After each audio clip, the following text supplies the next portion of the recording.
अस्सलाम वालेकुम दोस्तों, कैसे हैं आप सब। उम्मीद करती हूँ आप सब खैरियत से होंगे। दोस्तों, आज मैं आपके साथ एक दिलचस्प वाक़या शेयर कर रही हूँ जो आज सुबह उस वक्त रोनुमा हुआ जब हमारा कुर्बानी का जानवर बड़े मज़े से आराम से बंधा हुआ खड़ा था कि अचानक ही गली के सामने से गुजरने वाला जानवरों का पूरा रेवड़ उसे गली में खड़ा देखकर गली में घुस आया।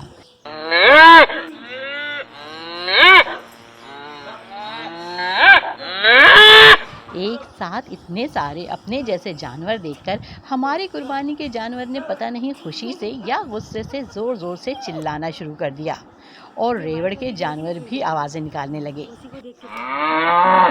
अचानक गली में ये शोर सुनकर जब हम घर से बाहर निकले तो इतने सारे जानवर देखकर हम सब भी परेशान हो गए कि या अल्लाह, ये क्या माजरा है। ये सब इतने जानवर यहाँ कहाँ से आ गए।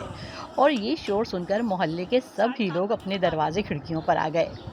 बड़ा मुश्किल काम था इन जानवरों को कंट्रोल करना और इस रेवड़ का मालिक भी पता नहीं कहाँ था। एक बच्चे को दौड़ाया कि देखो इनका मालिक कहाँ है, मगर इसका कुछ अता पता ना मिला। बड़ी मुश्किल से इन जानवरों को खुद ही बच्चों और बड़ों ने गली से बाहर निकाला और फिर पता चला कि जनाब इस रेवड़ का मालिक मज़े से कहीं सोया पड़ा था। उसको उठाकर उसे खूब डांटा कि भाई, ईद का वक्त है, अपने जानवरों को संभालो, ये कोई सोने का टाइम है। तो बस दोस्तों, फिर ये वक्त मुश्किल तो था मगर यादगार भी बन गया। दोस्तों, आपको हमारी आज की वीडियो कैसी लगी कमेंट में ज़रूर बताइएगा और वीडियो को लाइक करना और चैनल को सब्सक्राइब करना मत भूलिएगा। अपना ख्याल रखिएगा। फिर मिलेंगे किसी नई वीडियो के साथ। जब तक के लिए अल्लाह हाफिज़।